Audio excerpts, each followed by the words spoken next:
sweeties, how are you doing? Welcome to ncélïng. If this is your first time of coming across this channel, sweetheart, kindly smash that subscribe button and turn your notification so you are notified each time I upload. And please give this video a thumb up. I appreciate you all so much, and I am saying a very big shout out to every one of you for all the love and support you all showering me here. I am super grateful, and you all are super sweet. So this man, he has actually been a great voice for Black people. He's been on this. Why? He actually told Black people how he had his aha moment, how he was in prison and he met a Black Muslim who actually told him his ordeal and all that. So he actually experienced some certain things firsthand. And then when he came out, he said he used to be a wise, but then everything changed after his encounter with the Black man. And then when he came out, he found out that his case is different from a Black person, that they probably might go through, like, you know, maybe he committed the same crime and the other person, like, he left the prison and the other man got to serve like 20 something. So he decided to do compare and contrast of everything that is going on. And also he also showed the Jim Crow, the hierarchy of Jim Crow and all that, and how it affects Black people, most especially. And a lot of people actually stitched the video and saying that Black people actually, we need to also know our own history. That so many people do not know a lot about history because school did not teach all that. But then I am asking, how do you expect your oppressor to teach you the real thing? It's almost impossible, because this is something they are hiding from you and their own generation. They are not proud of anything that happened during slavery. That's why they are looking for a way to paint everything black, blue to make it look pleasant. But then I am just going to roll this clip. We'll come back to talk about it. I absolutely want to read all your comments. Let me know what you all think in the comment section. And before I get into this video, I'm going to say that if you do not teach your children the real history, you have actually failed, because some certain things are not being taught in school. So let me roll the clip. Let's talk about racial disparities in sentencing. I know there's a lot of people out there that do not believe systemic racism is real. Pay attention to the judges behind me. Notice that they all have something in common. Now, Rashawn and I are both from the 19th Judicial Circuit, comprised of 4 counties: St. Lucie, Indian River, Martin, and Okeechobee. Notice that there aren't any Black judges on the circuit. Why would that be important? Because confirmation bias has proven to play a role in our criminal justice system, especially in sentencing. And for the record, she is a hearing officer. So I want you to meet Chase and Lamar. In 2009, which happened to be the same year that Rashawn and I both got arrested in the same judicial circuit, both Chase and Lamar here were both charged with 2 counts of armed robbery. They both had 1 misdemeanor on their record, and they both scored out to exactly 138.2 points on their score sheet. They both had a minimum score that put them at 82.65 months. That's what they could have, the lowest permissible sentence the judge could have gave them. Same exact judge, same exact courtroom. Chase gets 2 years in the county jail. Well, he got 2 years in prison, but because he did his time in the county, they released him. 26 years in prison. They both pled out no contest. And there are people who will still justify the discrepancies in sentencing here. They'll say there's got to be more between these two.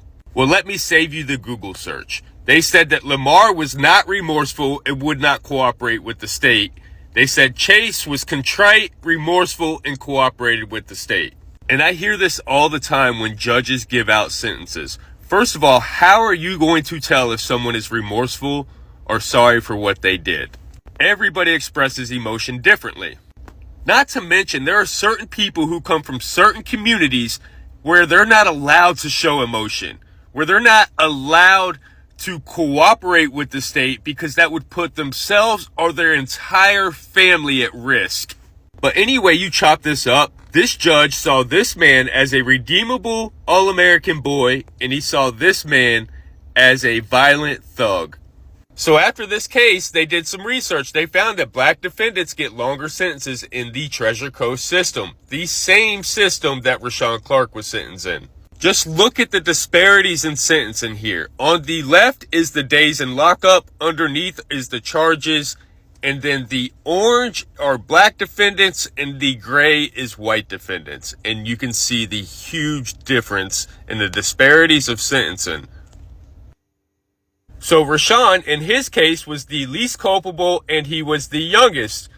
And you can see that the Department of Juvenile Justice recommended that he be sanctioned as a juvenile. And it was based on the fact that his committed status is on a wait list for a high-risk residential program. Current charges were filed in adult court. Though charges are serious, the youth needs can still be met in the juvenile system. Due to the seriousness of the charge, the highest juvenile commitment level is recommended. He was 16 when he was arrested, 17 at the time of sentencing, but their recommendation was that he be placed into a program because they feel like the courts did not give him the full benefit of services that are offered through the justice system. Now, we aren't saying there shouldn't be accountability. Rashawn accepts full responsibility for his actions. The problem is in the sentencing. Rashawn was a 16-year-old boy with his older brother, who was the possessor of the weapon in his armed robbery, and there was an older female who was also the driver. She was like 25 years old. His brother even said on record that it was my fault. I drug him into this. But the judge did not follow the recommendation of the Juvenile Justice Department to try him as a juvenile and give him a program and mentor and rehabilitate him. No, the judge only saw him, like most of the people that are going to come in my comment section, as a violent thug. And if we as a society do not see the issue in that, we are part of the problem. So as I shared before, I was a white Christian conservative who became friends with a black Muslim in prison. His name was Rashawn Clark. Rashawn was sentenced to 20 years in prison at the age of 16 for one felony charge. I, on the other hand, have been to prison and back home twice now for a total of 14 felony convictions, and Rashawn is still doing time from a charge from when he was a juvenile. So when I met Rashawn, he told me that there are two justice systems, one for people like him and one for people like me. And I did not believe that. I told him that we're all responsible for our actions, and the choices that we made led us to both being in prison. And if we didn't want to be in that position, then we just need to make better choices. Don't commit crimes. He said, fair enough. That's easy enough for you to say, but it's not that black and white. He said there's a lot more complexity and depth and racial disparities in sentencing. He said, I, as a 16-year-old, uneducated young black male, when I went in front of that judge, I was rendered irredeemable and as a thug or a predator. He said, you, on the other hand, when you went in front of that judge, you were just the all-American boy who lost his way. He proceeded to tell me, you'll never know what it's like to be black in America. He said, you got to understand black history. And he proceeded to tell me about the 13th Amendment, the abolishment of slavery except when punishment for a crime. And he told me about Michelle Alexander's book, The New Jim Crow. Now, I ended up reading that book, not with the intention of changing my mind, but with every intention of being well-versed in the debate. And this is what happened. I believe everybody in the world needs to read that book and watch this video. A lot of people ask me, what was my aha moment? What made me change my perspective? And it's when I saw this. So a black person in the United States during the Jim Crow era faced second-class citizenship, disenfranchisement, barriers to voting, barriers to education, barriers to employment, and barriers to housing. Then we had the 1964 Civil Rights Act and the 1965 Voting Rights Act, which stated we could no longer do any of this. We could no longer discriminate based on race. So in 2023, what is the only group of people that we can legally discriminate against? We can legally relegate to second-class citizenship, create barriers to voting, barriers to education, barriers to employment, barriers to housing. If you answered convicted felon, you are absolutely correct. In 2023, a convicted felon is the only group of people that we can legally do all this to. Now, do you believe it's a coincidence that 1 in 3 black males carry this label as convicted felon? as opposed to 1 in 17 white males? If you answered yes to that question, let's take a look at what's happened since the dismantling of the Jim Crow laws. We've had a 700% increase in our prison population. We've gone from 300,000 inmates to as high as 2.3 million. Now, I do believe we're back down to about 1.8 million today. We had the law and order agenda, which was an increase in police spending and a decrease in school funding, which created the school to prison pipeline. We also had the war on drugs, which we now know was a war on people. We had the 1986 Anti-Drug Abuse Act, and we had the 1994 Crime Bill. Now, the 86 Anti-Drug Abuse Act differentiated between rock cocaine and powder cocaine, which we know predominantly impacted the black community. And the 94 Crime Bill created harsher sentences, lengthier sentences, and minimum mandatories. We also know that black people make up 53% of all exonerations, 69% of exonerations for drug crimes, and they're 7 times more likely to be wrongly convicted. So when I seen all of this, I realized that racism in this country never ended. We have a systemic issue.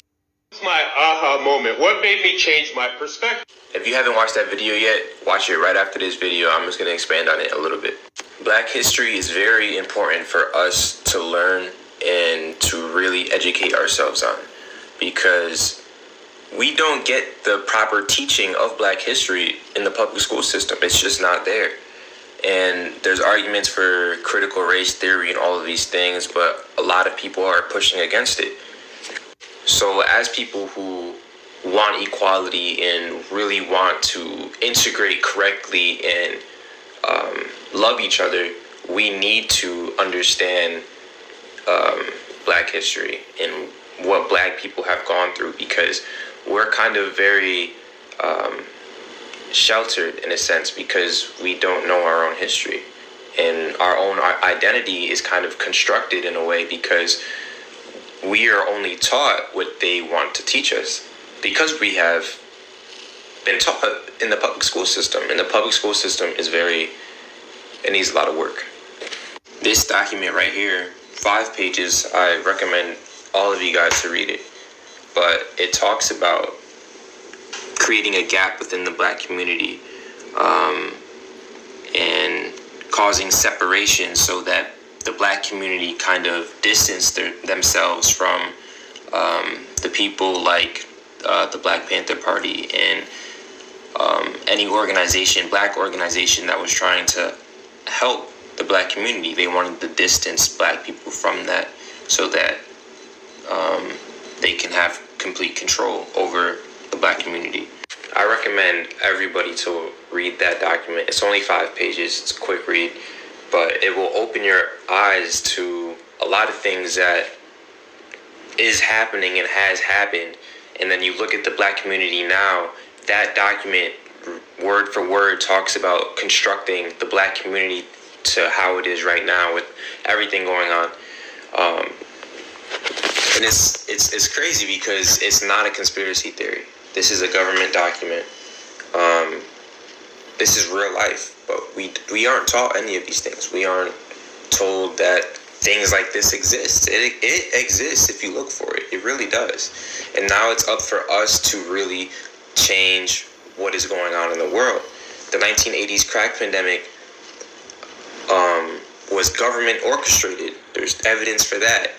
And the black community was heavily affected by it. And a lot of fathers were locked up and never saw their sons, their daughters, their family. A lot of black families were torn apart because of that. A lot of people ask me, in the United States during the Jim Crow era faced second-class citizenship. Okay, I'm just coming in and stitching even before I've watched the end of this section of your video, to be quite honest, because I'm pretty well versed in this. I'm going to be a little wryly sardonic in saying that it's a shame you had to go to prison yourself to understand all of this. And this is a big problem with our culture, is that we have to experience things directly in order to believe them. Maybe it's because we are a culturally dishonest people. Sorry! Moving right along. my recent aha moment that I'm going to share with you. And my recent aha moment is just me reconciling myself to something that I've always known to be true, just didn't really want to accept because it's incredibly fucking depressing. The United States has for decades really already always been a fascist state. And the reason I say this is because I look at the cultural ignorance of people with privilege like ourselves, you and me. And it tells me that we have been indoctrinated into upholding these institutions of oppression. And even when we rebel against certain changing mores that we don't like personally, it has a way nonetheless of oppressing others in our rebellion, often because we are imagining ourselves to lose rights only when others are achieving the same rights as ourselves. We really do fight for privilege, and our education system inures us to this. Now, I'm from Canada, a country with a rich history of genocide. We know all about this. Do not tell me I don't know anything about this, because I do. Don't tell me I don't know anything about American colonial thinking, because I do. Don't tell me as a Canadian I don't know anything about hockey just because I don't like it. That's like telling an American they know nothing about football just because they don't like it. They know about fucking football. Every fucking American knows about football, whether they like it or not. It's called cultural indoctrination, and it's stronger than ever because in the age of algorithmic cultism, we can find every rationale to flatter our own ego without asking ourselves why we actually need flattery at all. People who look like us expect all of our jokes to be laughed at. And if they're not laughed at, we cry bitter tears about everyone else's enlightenment. We assert our free speech by crying because we can't make jokes anymore that were made. The idea of an existence where we laugh forever at the same jokes and are compelled to by social pressure is insanity. It is like something out of Rod Serling. We are not idiots as creatures on this earth. We shouldn't act like them and cry because we can't. Our free speech martyrdom is tied directly into our sexual insecurities, which our own capitalistic marketing engine preys upon for money. And then we pat ourselves on the back about it. Sorry, I'm having some nice bits and bites. Okay, I probably had some other point, but I'm going to talk about the cultural starvation of conservative men, and I'm going to point to the recent example of that dude who wrote that song, I guess Rich Man from Above Richmond or something, Rich Man Above Richmond or something like that, and how everyone on the right jumped on it because they didn't read the lyrics. A, lack of cultural literacy. B, they jumped on it because they saw other people like them jumping on it with just as little cultural literacy, but it's like, that person's doing it, I got to do it, and I'm going to tell other people to do it as well. This is something that I'm absolutely fucking fed up with in our culture. And I'm not saying it doesn't exist on the left, but I'm saying it's particularly bad on the right. Like, they don't know they're starving, but they're still eating their shoelaces like spaghetti. See, I made that Charlie Chaplin joke just now off the top of my head. That's called literacy. I'm from Canadian Blue region, if you know what that means, Southern Ontario. And as a teenager, I learned an important lesson about literacy. I went to our local fall fair, and there was a plucky librarian who had a TV that was actually showing really old cartoons, like contemporaneous with the first like Mickey Mouse cartoons, but like different companies. I can't tell you which one. It might have been no, obviously that wouldn't be right. But yeah, and just really, so I asked her, what does that have to do with literacy? Because I'm making this callow teenage kind of implicit point myself about, like, that's just TV. Don't people just sit down in front of that vast intellectual wasteland? And she picked up what I was throwing and was like, no, literacy isn't just about words and reading and books and that. It's about understanding cultural references to things everywhere and being able to like employ them. Like, look at the animation there. It's beautiful. Look at how the arms are just flowing around like that. They're all bendy. And look at all the work put into everything in the background and all of that stuff. And they just did that all painstakingly to make it as good as possible.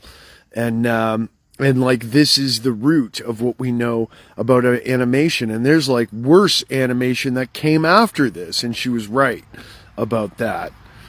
Yeah, when they didn't have as many resources, they nonetheless kind of did a better job from the cheap shit we grew up with in like the early 80s, as far as, the glorified cereal and toy commercials of early 80s Saturday morning cartoons, which we glorify, to younger generations, but were actual garbage. And we were all grateful for the age of better animation and better writing and content and more edgy stuff as well. We were delighted to finally get it. And then we pretend later that we're like nostalgic for something we were just happy to put behind us in, the early 90s. So much so that we'll become overzealous about supporting problematic creators from that time. You know what I mean? Like, with the cartoon with the two characters and the creator who is a predator, John Kricfalusi, Ren and Stimpy. We get so invested in defending that era because we line it up with our, struggles through adolescence and our own, supposed edginess. I mean, if Facebook were around at that time, all most of us would really be doing is self-satisfyingly sharing memes without constructing our own jokes or paying attention to what other people were saying in a real way, instead of herding them into a box that you can make fun of with prefab jokes as prefab as the box we're putting people in, just to make jokes about them, and then ridicule people for not laughing and claiming they're triggered without any real appreciation of the, what I call, offstage action of how that person has been affected by that thing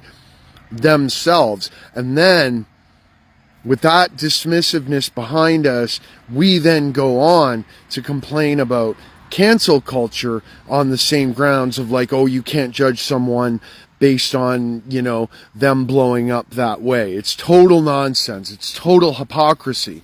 And it's so funny that the greatest fear of our culture is being called hypocrites, because that's what we've fallen back on calling everyone else for the last 30 years, because we've totally lacked the initiative of our own moral development.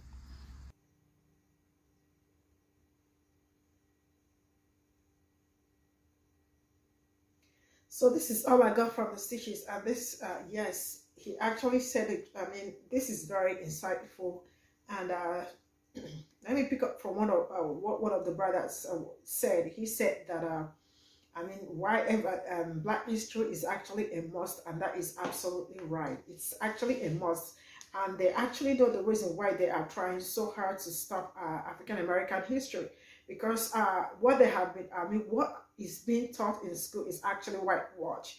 And a lot of people actually can testify that what they found out after they probably graduated and all that, it's just like, school system just failed a lot of people, especially when it comes to history. So a lot were lied to, and those lies are still the lies they are still telling, and they are also looking for a way to keep telling the lies. That's why, like, they said that Black history is very violent. They do not want to make a palm-colored child to look like, they inherited what their ancestors or what their great-grandfathers did and all that.